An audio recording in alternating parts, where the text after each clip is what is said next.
So hi everybody, this is Philip VanDusen. Welcome again to the Brand Muse interview series. I'm here today with Chris Do, and Chris is the founder and CEO of the Futur, who's got a impressive YouTube presence as well as podcast. He's the CEO of Blind Inc., which is a business design consultancy that specializes in defining brands and business models, user needs, products to help accelerate growth and win customers for the businesses that he works for. He's also the executive producer of The Process. And so welcome, Chris. Thank you. Thanks for having me, Philip.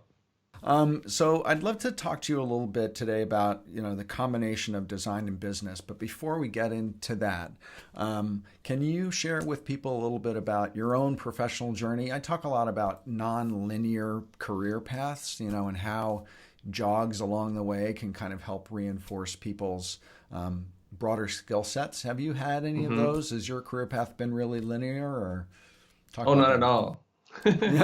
And it keeps changing. And so I think one of the important things in life and in business and in your career is to kind of be open to opportunities when they're knocking at your door.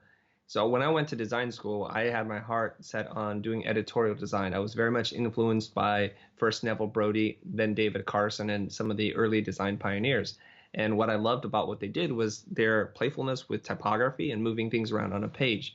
And so that's what I studied and that's what I focused on. While I was getting ready to graduate school, I just so happened to take an After Effects class and to learn animation, and that altered my entire career path and took me down a very different place. So this was in 1995 when I got out of school. So I believe the term motion graphics or motion design wasn't yet a term, and the desktop video revolution was just happening. There was a gentleman, his name is Flavio Campa. So for all the old school people who know who Flavio Campa is, he had a company called Campa Visions.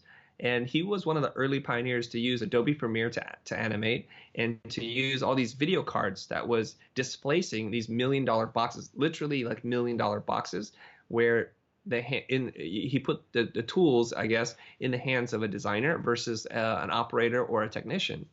And so that was my first big career zag, if you will. So I set aside this desire to do editorial design, to do music and entertainment packaging, to pursue motion design. So that meant I had to learn about After Effects, animation, motion, sequence design, cinematography, visual effects. So that was a really long stack. And for some people, that would seem very daunting because I had just graduated from a very prestigious design school in arts called Art Center in Pasadena, and I had racked up quite a bill in tuition.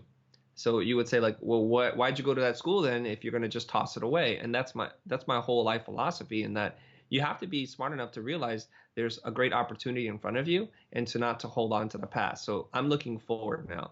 So that investment got me to this point. Maybe that's what it costs to come to the realization that this is something I want to do.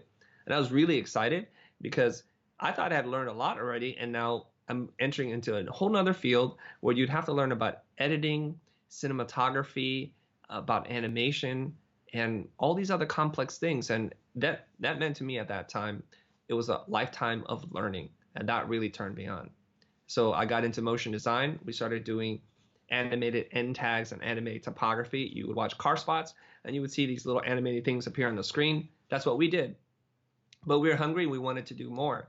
So eventually, we would keep adding to the roster of the things that we did until eventually, at the very end, we wind up directing just live action commercials without hardly any graphics at all. So we went that whole full spectrum, from starting from print design into doing a little bit of animated typography into doing full-blown live action directing. So one of the things that you talk a lot about on all of your channels is this combination of business and design. And you obviously have, and this is one of the things that I happen to possess as well, which is like this combination of left brain and right brain. So you have, which is kind of a unicorn skill when it comes to designers. A lot of designers have a hard time developing that aspect of their mind, the quantitative rather than the qualitative, the ability to kind of process numbers and be planful about things. And so how did you develop that aspect of your skill set? Was that something you feel like you were born with, or how did you grow into the understanding of the design, the business aspect of design? I think there's a little backstory that I'm going to tell you, and then you can tell me if it was an acquired skill or I was just born with it. Here's the thing. Both my parents worked in Silicon Valley. My dad was an engineer at a semiconductor company. My mom worked as a designer drafter for IBM. This is in the early days of computer-aided design. So I remember she used to have all these drafting tools, architectural rulers, pencils, and all that kind of stuff before they made that big shift. So that's my parents. And my mom, in her heart, really was a fine artist because she painted with oils, she drew with pastels. She was a wonderful artist, but I think in the real world, you have to do something to, and it was a thing where both my mom and dad, they're working parents, and it was a dual income household. So she set aside all of her dreams to do this very technical thing. And when I look into the kind of history of both of my parents' families, their brothers and sisters, all their siblings, it was two very large families. So we're talking about between my mom and dad, they both had probably 8 to 11 brothers and sisters each. And I looked at my dad's side of the family. They're all in computer science and engineering in the technical space. And except for my mom, all my mom's brothers and sisters they were dreamers, they were poets, singers, songwriters, painters. They were all these kinds of really creative people. And I looked at it like one side of the family seemed to struggle a lot more to make ends meet. And you know which side that is. But the other one seemed to just kind of phone it in after a while. They would show up to work and they would look forward to the weekends, and I would hear them griping about work. And I'm sure at some point, even on a subconscious or an unconscious way, the little kid in me was looking at these two worlds and kind of making decisions. And I didn't want to suffer in my life, and my parents didn't want that for me either. So I resolved in my mind, I'm going to go and become an accountant or an investment banker or a stockbroker or something like that. And when I took the aptitude test in high school, that's what it told me that I should be. I like to work by myself. I like logic and order, and I'm into details. You see, like those things seem to point at a direction if you're looking at a very specific thing. So I thought, I'm going to go to UCLA or something and pursue the economics or business, and that's what it was going to be. But meanwhile, all my life, I was happiest making things, drawing, painting, or doing anything with my hands. I would use an airbrush and spend hours at night just painting instead of doing trigonometry or calculus or whatever it is I was supposed to be doing. So I was suppressing that creative voice until ultimately I said to myself when I met a real live graphic designer, maybe this is what I was supposed to be doing anyways. I wasn't very interested in the other analytical stuff. So for my entire life, it was about trying to find that balance between the more analytical side and the more creative side. And I think as a business owner, as someone who does design, I get to enjoy both halves.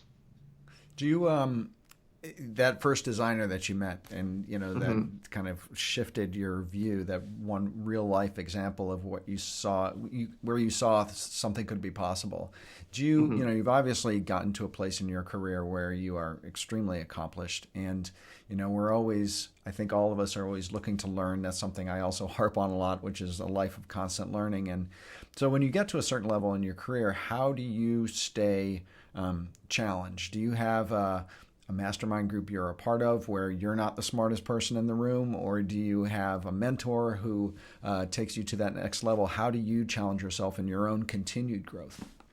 Well, I have several of those things, but I think the industry that I work in brings and presents its own challenges all the time, right? So in the very beginning, I think there were only a handful. When I say handful, like probably under 6 or so companies that were doing what we were doing. So the competition was low. The demand was really high. That meant we could charge just about any price. And it also meant there was a lot of room for us not to know what we're doing. It was very forgiving in those early days. And just to put a point on that, I remember a couple of times when we got so much work and I didn't have enough people to help me do the work that I told my producer, I can't take on any more work. What I want you to do from here on out is to just double whatever you think the budget's going to be to make them go away.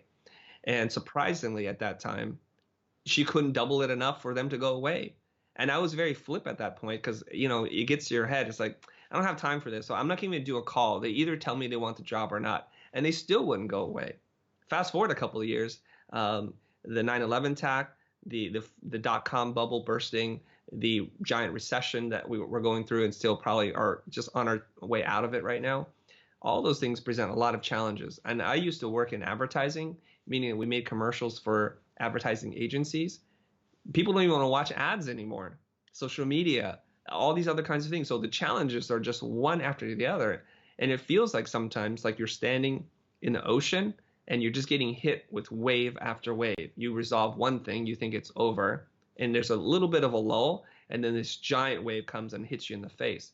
So if anything I've learned throughout the years is that about every 3 or 4 years, if we look back and we haven't changed enough, we're going to be in trouble because the next wave is going to pull us under. And that's one of the reasons why we're one of the longest single owner motion design firms still running today.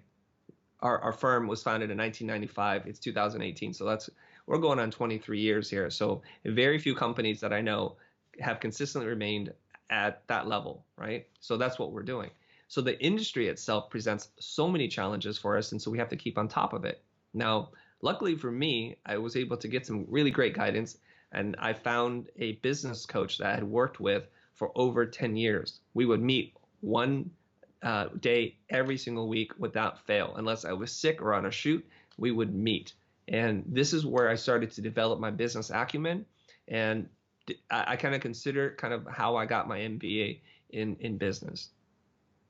And you obviously have a very strong brand for your agency and your various agencies and pursuits. And you are very much the face of those agencies as well.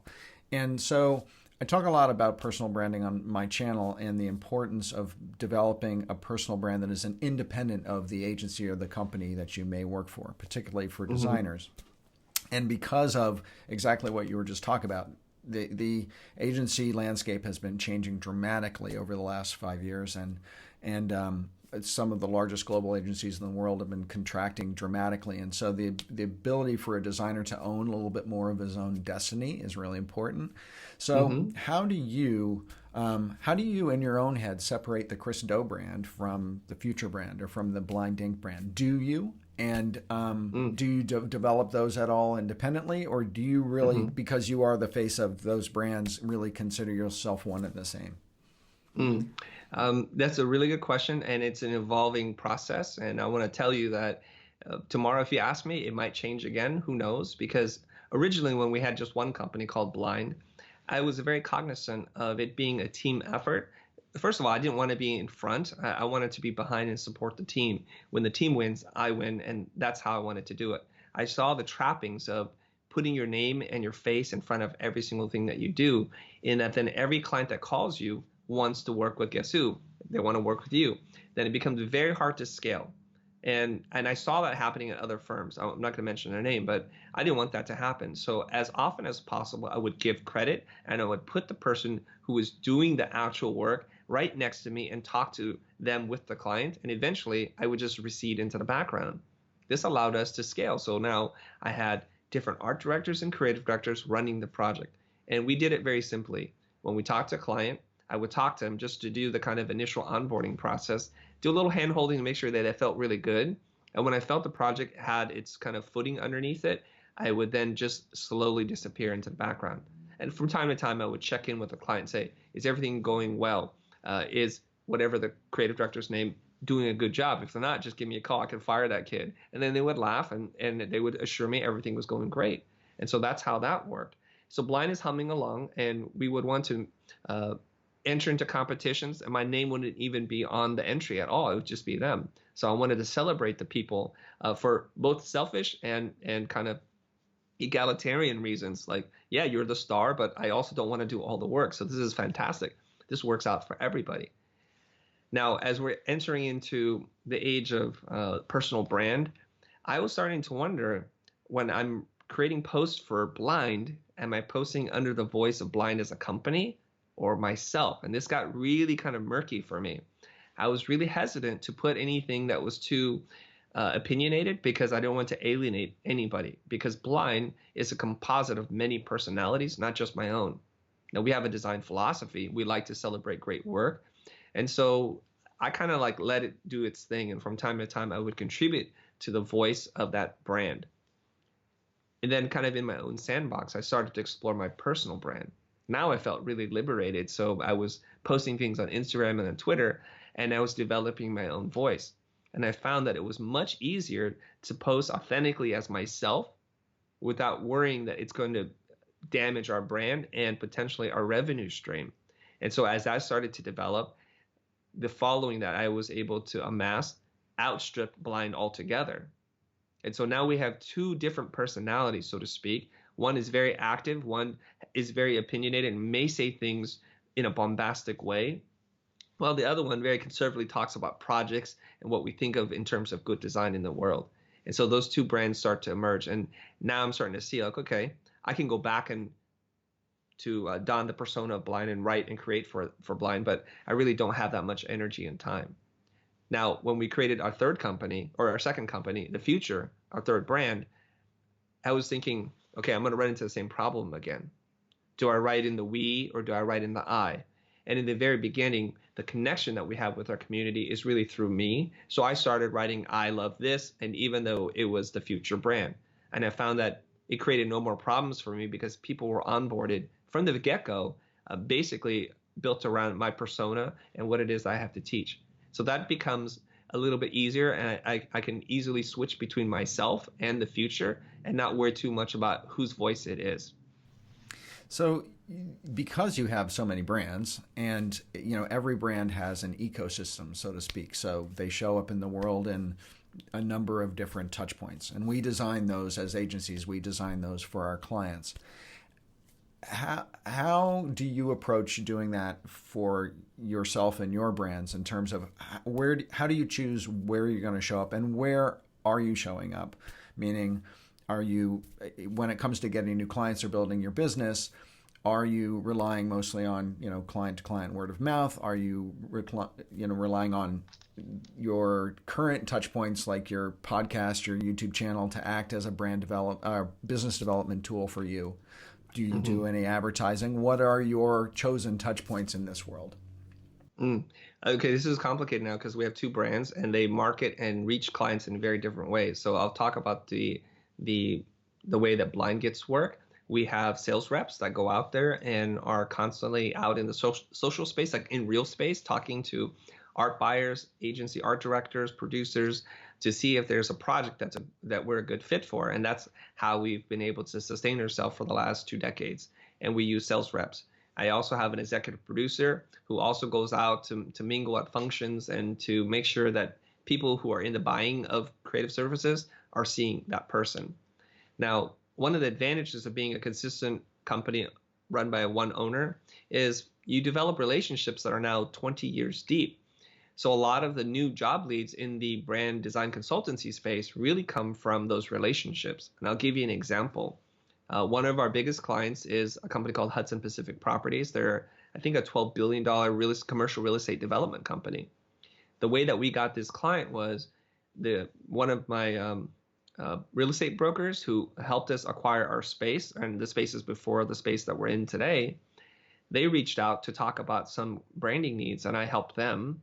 And so one of their clients is Hudson Pacific. So it's this network of people that you know, and it's important that you communicate to people from time to time, especially the ones that you've known for a really long time, that you change. You're not that little kid. You're not that 12-year-old kid. You're not the 18-year-old kid who's really into 80s hair bands or whatever it is that you're into. Things change. So it's important that you kind of update and refresh people out in the world because they don't spend a lot of time thinking about you. They've got their own troubles. And this is one of the things that I think designers neglect. They think, wow, I'm super special and good. Everybody should just be hiring me and giving me work. So when you update your status, either in real life or on your social feeds and you're connected to people, they're like, oh, I didn't know you did that now.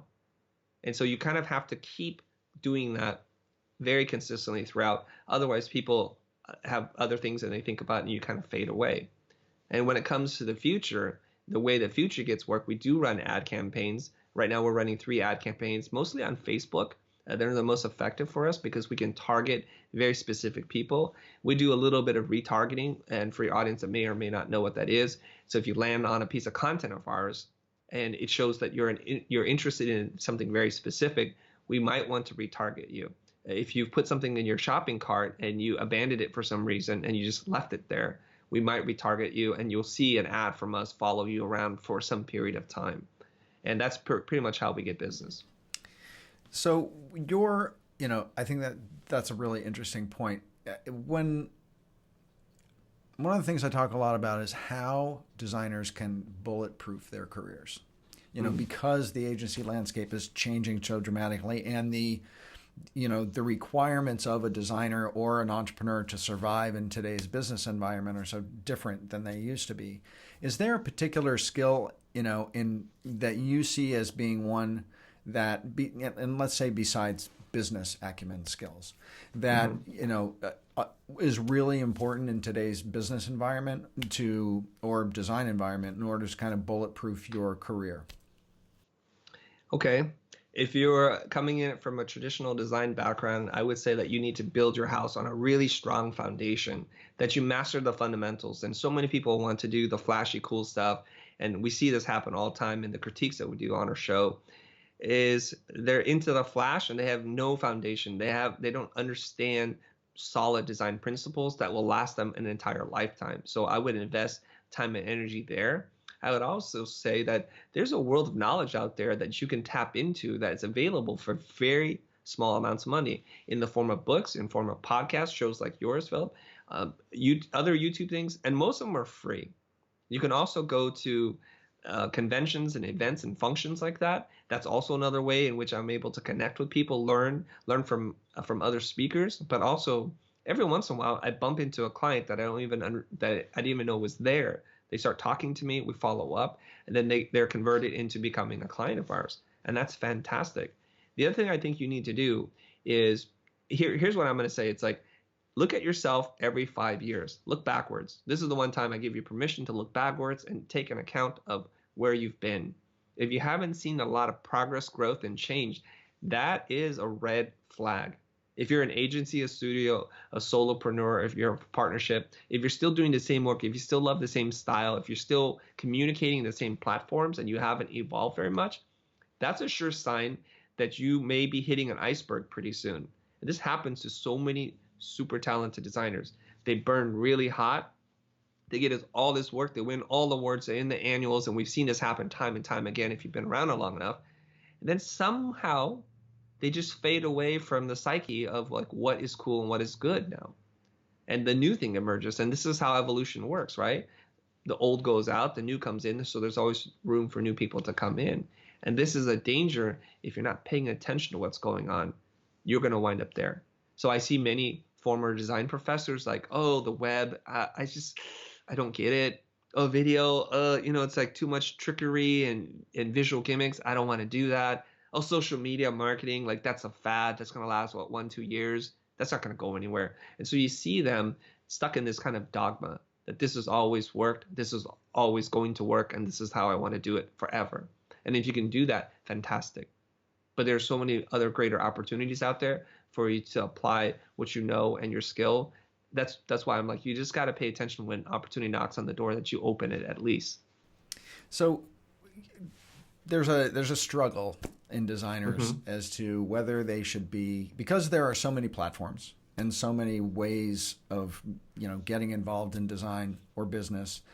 And you can be a generalist or you can be a specialist, right? You can go really deep into video or video editing or special effects, or you can, do a little identity design, a little strategy, a little this, a little that. In today's changing environment, how would you recommend people to approach that? Like what you should focus in on? Yeah. Well, whether being a generalist is more a better way to bulletproof your career, or better, being a specialist. And I think also this is certainly to a certain extent contextual, because I've been on the global agency side and the global corporation side. Is, if you're in-house and corporate, sometimes specializing can be really great. And when you're in an agency, sometimes a great career move is to be more of a generalist, because then you're, being valuable on a number of different fronts when, you lose a client or revenues goes down and the axe falls, right? So do you think it's contextual, or do you think that there's a certain approach that maybe is above and beyond a different one? I think there's an approach, and you be the judge and tell me if it's not the answer you're looking for. But what I recommend people do is externally show expertise and very narrow focus. It makes it a lot easier for you to market yourself and to get work and to be known for something. Marty Newmary talks about this in the way that the mind is mapped. It's like a bento box. For every category of thing that we can think about, we have room for maybe one or two things. Like when you say MP3 player, you think of iPod automatically, or a personal computer. You're going to either say Apple, Dell, or Alienware, or whatever brand that you're thinking. And that's kind of all the room there is. I think the same goes for fill in the blank, graphic designer, brand consultant, strategist. There's a couple of slots in there for each person's brain. And if you're too spread out, it's very hard for them to figure out, like, you're this strange thing. It's not to say that you can't be freaking amazing, awesome at a lot of different things, but just people can't comprehend that. So my advice is externally be a specialist, but internally be a generalist. So you're marketing that, let's just say you're a great concept artist, and that's what you market out there. I like to do science fiction concept art for feature films. Boom, we understand that. That's what the world knows you for. But inside, like you're reading philosophy, you're studying figure drawing, you're understanding graphic design or interior design, and it makes you a really rich person. So when you get called for an opportunity, you walk in, yeah, okay, I'm designing the spaceship, but all of a sudden I'm designing the interior, but you need some costume design, I can do that. And I always loved your work. I wonder why I loved it so much. Well, that's because I started to integrate typography and lettering and alien languages into the ships that I would design, because I started to learn about that. And then you understand cultures, and maybe you get into sociology or anthropology, whatever it is. And I think that's wonderful. Okay, so now some people are like, wait, how do I reconcile this? So I have one more metaphor that I like to share that seems to help a lot of people. I think you, in your creative totality, are like this giant beam of light. And if I had a flashlight, I would shine it right into this lens right now. And what would happen is you'd get this amazing lens flare, but you'd be like, oh, it's a little bit too bright. It's a little bit too much for me to process. And if you don't understand, just look at the sun. It'll be too much for you to process, right? But here's the cool thing. You filter light through a prism, and then you see it's red, orange, yellow, blue, green, indigo, violet. You see all these wonderful colors. So this is the part that I think you need to make a decision. This white light is you. You get to pick which spectrums of color you want to show different people. So I'm a father, I'm a husband, a teacher, I'm an entrepreneur, I'm an owner, I am a client sometimes. And so sometimes I show just the red spectrum, the cool spectrum, or somewhere in between. But very rarely do I show somebody the full white light, because it's a little bit too much. It's a little too intense for people. So you can bring them in on the cooler colors and then eventually graduate them towards this other thing. They're like, wow, you are this kind of amazing triple threat, let's say. You can sing, dance, and act. That's incredible. But maybe not at the beginning. I love that. I love that analogy. I'm going to use that. Please do. That's a great one. What keeps, one of the things I also focus on a lot on my channel is trend. And I came up in the fashion retail. So I was in fashion retail for 15 years, traveled the globe, went shopping everywhere, discovering trend. And so I love keeping my eyes open for trend. And when you see themes emerge, bringing those together and kind of combining them into a particular picture, right, of something that you see that's congealing, right? Mm-hmm. And so how do you stay inspired? You obviously are an incredible, creative, realm of businesses as well as a realm of clients. But, we are creatives. We are, entrepreneurs. How do you stay inspired? I'm going to give you a little secret. Be around young people. Young people don't buy into your BS. Young people don't buy into old ideas or platforms, and they constantly are challenging. And unfortunately, they're also living in a very disposable space. And I think that's wonderful, because I kind of pick through their trash. So I look at what my boys do. I have a 14-year-old and a 12-year-old. I teach young people all the time. When I was teaching at Art Center, they're in their 20s, they're in their college age, and so they're kind of coming into their own voice. And I watch what they watch. So they have all this inordinate free time, and this is wonderful because they can move around the internet and scrape all these cool things. And every once in a while I see something that's interesting. I'm like, where'd you find that? Can you send me the link to that? That's very interesting. And then they do. So I use them as a feeder network. So they're filtering a lot of garbage out there, and I only pick apart the things that I like. But here's the thing, and I think the way that trends work in terms of design and fashion is they go in cycles, things come and go. I think you need to be open to what's coming in and process that and absorb some of that into the work, but not worry too much, because if you're working on really solving problems, this is wonderful, because then it's not about style or fashion. And it's like, okay, I understand this is the problem. And even though this is not my own personal style, this corduroy suit might work really well for you with these really bright suede shoes. And that's what it seems like, that's the natural pairing. So for me, as a consumer and creator of things, I just want to have a really broad spectrum of what my visual palette's going to be, to have general knowledge about photography, architecture, and fashion, and to explore all those things. Luckily for me, I'm turned on by all this kind of stuff, right? Like I'm not saying that I'm a fashion expert, but I like to look at things in GQ magazine or whatever, and to look on Pinterest or on Instagram accounts like, oh, that's really neat. I didn't realize that combination worked. And I also like architecture and interior design. So I'm constantly scraping for information all the time, because I want to be as versatile as I can, as have a broad of a palette as possible. So then that when a client or a problem comes into play, I can find the right solution and marry those two together. I'm going to use your analogy in the reverse and say that it's almost like that prism being diversified into the separate colors, taking your inspiration in from your 14-year-old and from all these different avenues are kind of converging through the prism and becoming the white light that is Chris Do in his inspiration. So kind of the reverse prism. I have one more thought on this, if I may share with you, Phil. Yeah. When we came to America, I'm a first-generation immigrant, and we're refugees from Vietnam. We basically started over anew in this wonderful country, and we didn't have a lot of money. So basically, the tools that we had available to us were fairly limited compared to what I can afford to provide to my kids. Like glue was like little old pieces of rice that we'd have to roll up into a ball and smash together. My box of crayons was like 12 from Crayola. And so whenever you'd walk into the drugstore, I'm like, look at that box of 128 crayons. What I could do with those many shades of colors. Or that marker set, it's like 4 colors versus like this giant pack. And money was the thing that kept us from that. But I was thinking now as an adult, where to kind of continue the analogy, I just want to have more crayons and tools and toys to make stuff with. Because you're kind of like, I remember Lou Danziger, one of the graphic design history teachers at Art Center, a legend in his own right. He would say, if you want to change your style, just change your tool. That's as easy as it's going to be. If you always draw with a pencil, try a ruling pen, try a brush, try a stick, like a piece of wood that you grab from outside. Just do that. So I want to be the kid who's got a lot of different instruments to create with, and that's why I say that. Another thing that designers have a tendency to be self-centered, right? And they can be very heads down about the creative, about the work. And when it comes to selling their work or selling themselves, sometimes they're a little bit too much about themselves.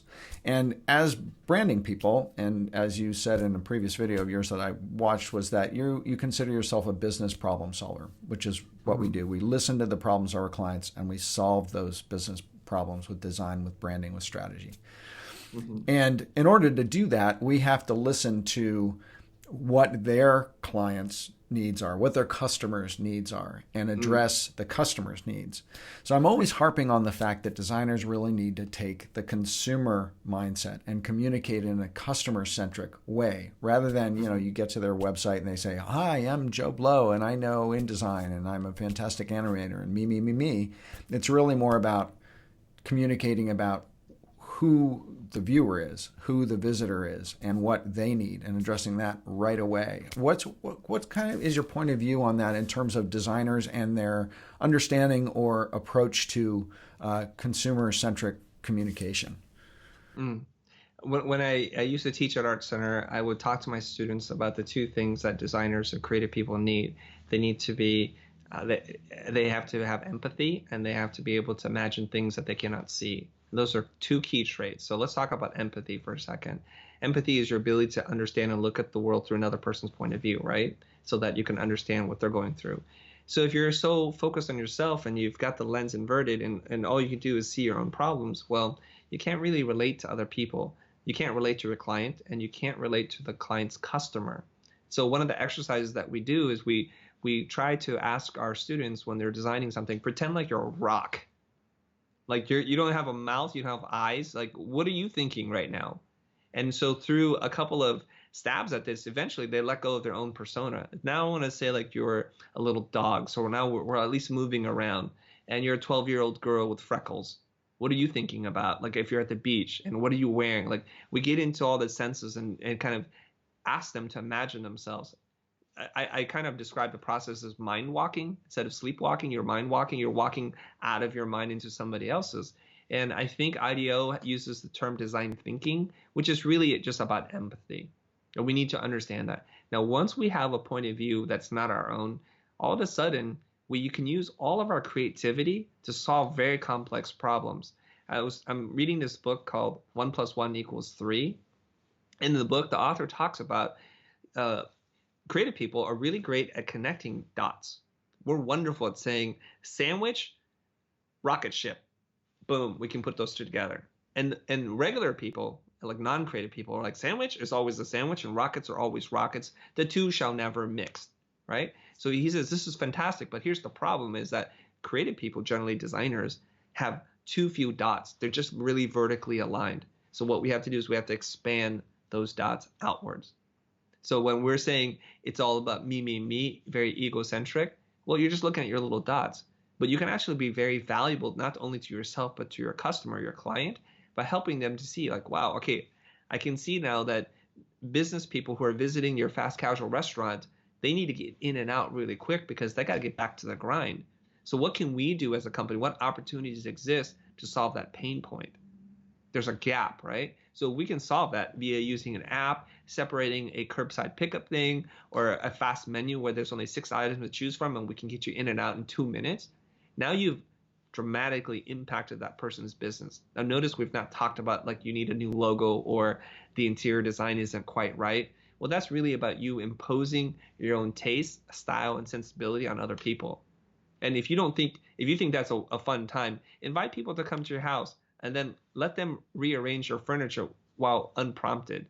Like, oh yeah, I don't like this chair and the TV is all wrong. It's like, wait, don't touch my stuff. This is the way I like it. So, and this is what you're doing. You're going to someone else's house and you're going to rearrange their furniture unprompted without understanding anything about their needs and how they use things. And that's the real problem. And I think if I could wish something for the audience, if you're younger on the 18-year-old side, if you're just entering college or you're just getting out, to really rethink your approach to design and how you want to solve problems. I love that.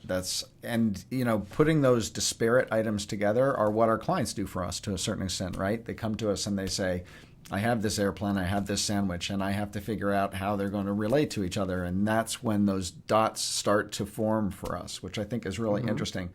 And that's one of the things I've always loved about the agency world and design and branding to begin with, is we get brought these very, a completely different industry that we're not familiar with. Like I did a brand identity for GE, who make jet engines. And part of that was that we got to go to the GE jet engine testing facility, which is in the mountains of Ohio in military, cordoned off 2,000-acre, mountains, where they take a 747 engine, they hang it from the ceiling, and they run it for 5 days straight, and then they throw a frozen turkey into it to see which way it explodes. And, seeing that and being exposed to that was just like so amazing, and it brought so many different ideas into my head. And I approached that testing facility in such a different way than everyone who worked there and was very familiar with it. Is there an example of a client or brand or project for you that was one of those kind of mind-expanding experiences where you just thought, it's so cool that I'm in this industry and getting exposed to this? I actually don't have one specific example. That was a wonderful example that you have. But I feel blessed every single day that clients still call us. They ask us to solve very complex problems. And oftentimes they ask us to solve problems that we're not even really qualified to solve. And I'll give you an example. That real estate development company I talked about, they invite us to one day design their showroom. And I don't have a background in interior design. I don't really understand that so well, but what they said to me was, we really love your ideas, your creativity, and your sense of story. And with that, I was like, okay, let me think about this from the point of view of your customer. So when a broker takes a prospect to the showroom, there's a narrative that's being built, whether or not they intend to have one or not. So we looked at just once you walk inside the building, what happens? What happens when you're just pulling up in your car? Like, what does that look like? So each one is an opportunity to tell a little bit of a story. And I'll give you a really great example, okay? Recently, I was in Hollywood. I was at the Noman School for Digital Artists, and it's a wonderful resource to learn things. And I was just walking through, getting a really quick tour. And the way I was brought through the space, I was thinking, this is genius, the way they do this. So they have about 34,000 square feet or so in Hollywood. That's a lot of space for a school. And I was sitting there thinking, they took me through the gallery first. Like who saves all this space to have a gallery?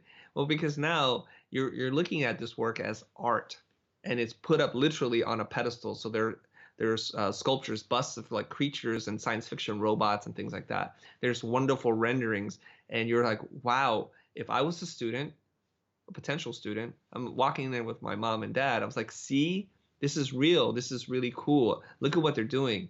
And throughout the space, there are framed prints of famous movies, all kinds of movies. Presumably, this is the industry we're going to work in. This is going to be fantastic. And they're situated in Hollywood in like the old studio backlot, like in bungalows. So this is wonderful storytelling if you think about it. They could have been in Beverly Hills. They could have been in Koreatown, but they weren't. They're in Hollywood. They're selling the Hollywood dream to anybody that's coming in. And they did a couple other things. The design of the hallways and the classrooms are very different than anything I've ever seen in normal schools. They design them like spaceships. So the desks are all weird, and there's metal and chain, and things look rusty and bolted together as if you stepped on the deck of the Nebuchadnezzar from The Matrix. And it's all angular and weird, and the doors have plating on it. Emergency exits are different. It looks like you stepped inside a spaceship. And then they have arcade cabinets with classic games, and you're thinking, man, if I was a 15-year-old kid, this is my dream. And so without saying a single word, without giving a brochure or a pamphlet, there's no marketing videos. They told a story through space. And I was thinking, I made a remark to the two guys I was there with, look at what they're doing here. And they stood back and like, oh my God, I didn't even realize what was happening to me. So these are wonderful opportunities. So if you're paying attention, if you're really learning to see, and you're looking at things for the first time in new ways, the world is your teacher, and it's a wonderful palette. So when clients ask me, will you take on this assignment? I give them a little kind of disclaimer that this isn't the thing that I do, but if you want me to do it, I'm happy to do it. So now they ask me to consult on virtual reality experiences, and what do I know about that? But I do know story. I think that kind of what you're talking about is experience design, right? And I know that, yes.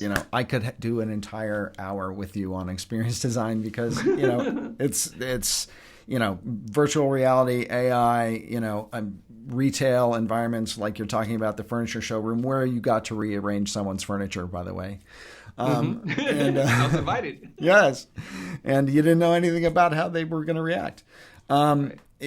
I think that holistic approach to all of the senses and how they relate to a brand experience is, a much larger subject and something I would just love to talk to you about. But I'm afraid we're going to have to wrap it up.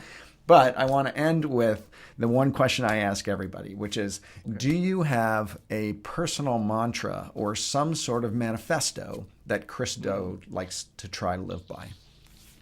Okay. You prepped me for this, so I made some notes here. So I don't normally walk around thinking, here's my mantra. I just live my life, and sometimes when somebody asks me, I have to take an accounting of, what is it that I think? So here's a couple of things I want to share with your audience. One is I think we need to change the language in which we describe experiences. For example, when we don't win at something, if we don't quite hit our target, we look at that as a very negative experience. When we try new things, it's termed as a failure to us. And a failure isn't anything that anybody wants to hold on to. It's a horrible feeling. But if we change the words in which we describe the emotion that we connect with the experience, what we should look at is that was a learning opportunity. And that was another way that I found that didn't work. And I'm on a quest on finding a way that does work. So one of the greatest things that you can do is to get rid of the fear that you feel in trying to do something new.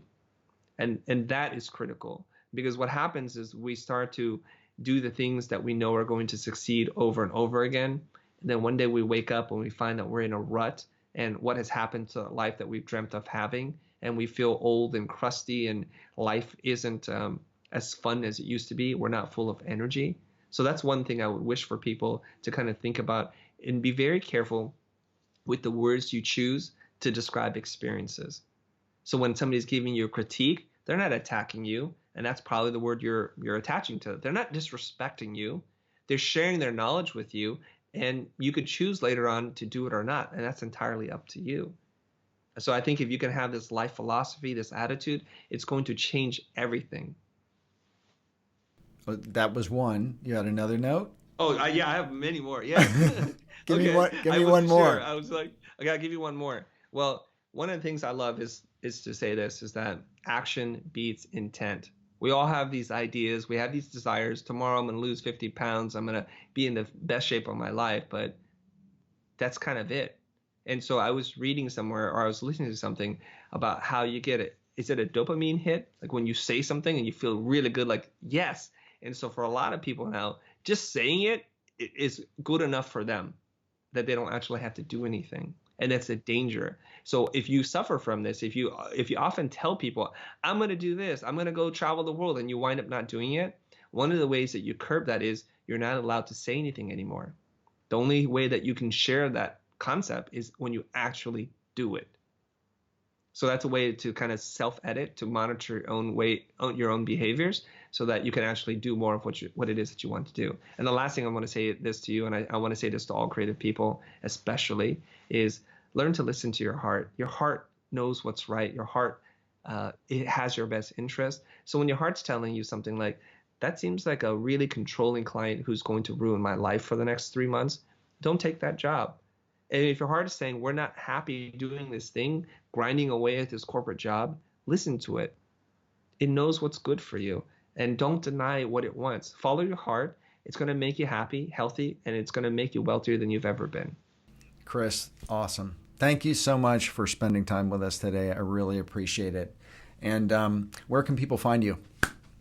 They can find me on almost all platforms. We're on Facebook, we're on Twitter, we're on Instagram, we're on YouTube. So you can find us in two easy ways. One is to look for The Future is Here. The Future is not spelled with an E, because we're designers. That's how we do things.